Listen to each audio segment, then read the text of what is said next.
Anyway, I'm a big shot internet celebrity right now. Like, guys, I have 2 subs on YouTube. I'm making it pretty big over here.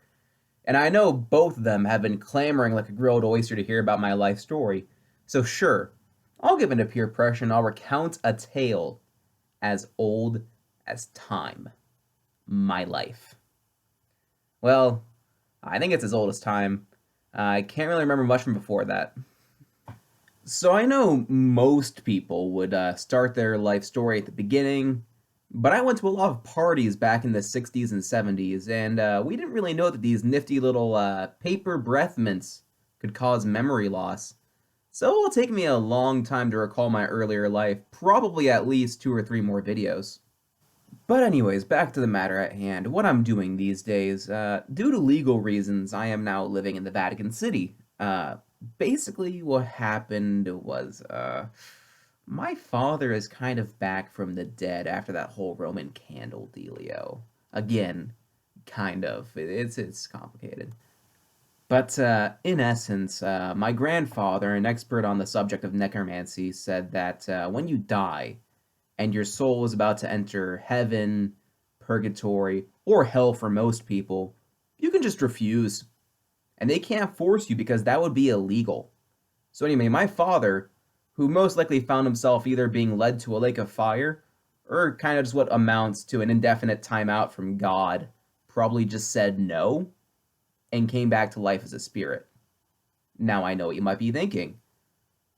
What does this have to do with my legal situation? And the answer is that my father's spirit wasn't strong enough to possess any human because my father had no spirit or force of character to speak of. His entire personality was spite made manifest. So, yeah, he possessed a goat. We weren't really sure at first because at first this goat just showed up to our grandpa's house, which I'd been staying at for a bit because I'd been between jobs for the last 30 years. But then we realized that the goat was holding a Zippo in its cloven hooves and was standing next to some half-eaten cans of acetone. So yeah, the goat knew how to use tools, and it used them to commit arson on our neighbor's azaleas. And that alerted us immediately to the fact that this goat was 100% being controlled by my father, because we knew there was nothing he liked more than a good fire, and there was nothing he hated more than that old snaggletooth across the street.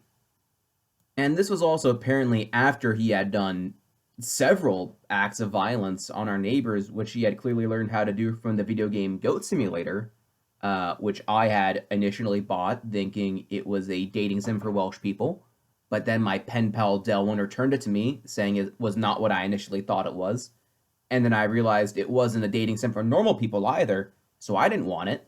So I gave it to my father because, he was as smooth as G.I. Joe down there, so I thought he might get some enjoyment out of it. But, I had no idea that the game would promote these non-Christian values in my father. Like, he's breaking a lot of commandments out there when he was doing this stuff. Like, like the one that's like, don't covet. No, it's don't steal. No, it's whatever it was. I knew it had something to do with not killing your neighbors and burning down their houses. I know that's a pretty fundamental part of Christianity, and my father broke that. But yeah, my father really did a number on the neighborhood this time. And needless to say, our neighbors have never really held us in very high regard, and for good reason. So they knew that we were somehow involved and or culpable for the situation. They probably didn't know that the goat was a vessel for my father's energy, but yeah, they knew it led back to us. And my grandfather, as soon as he saw the blaze, immediately just teleported away. I still don't know where he is. I don't know his whereabouts. Don't ask me.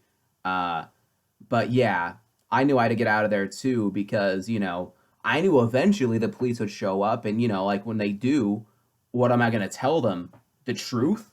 They're not going to believe that. Also, technically, I'm still missing in action in both the Korean and Vietnam Wars, so I don't really want to be anywhere near any law enforcement. So yeah, I had to find asylum in a foreign country.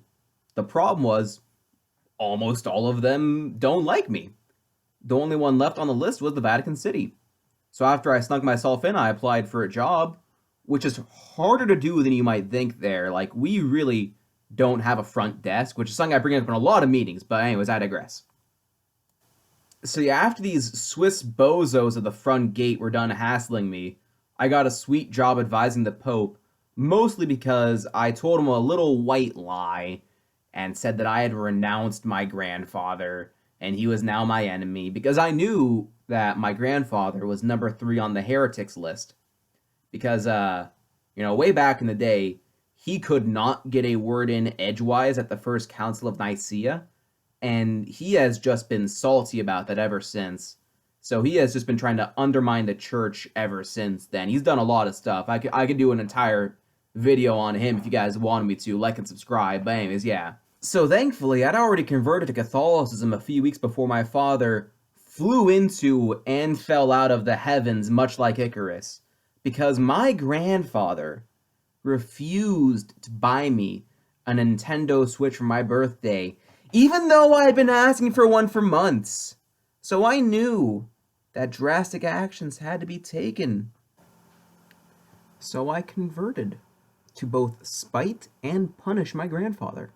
But yeah, my real game plan here is I'm just kind of waiting for the heat to die down before I return home.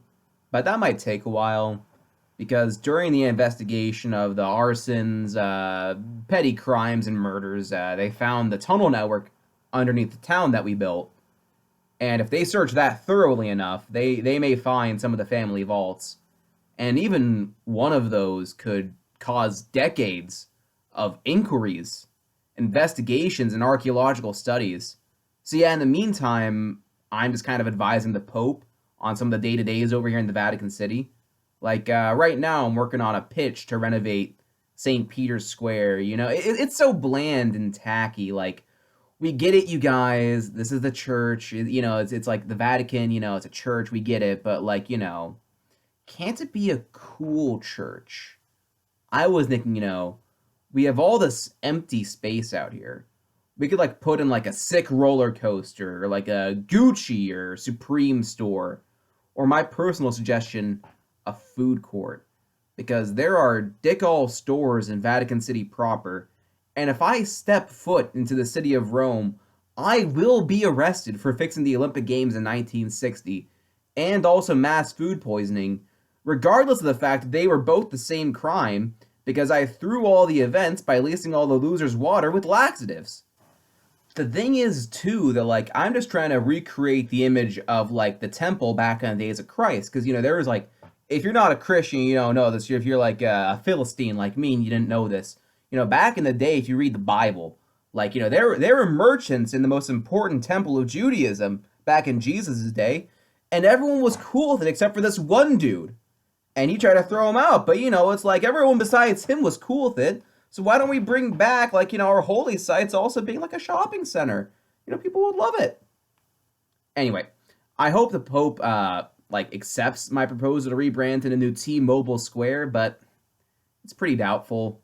He hasn't liked a lot of my other ideas, like reinstating indulgences to cover some of our expenses, or trying to convert the Jonas Brothers to Christianity to improve our brand image.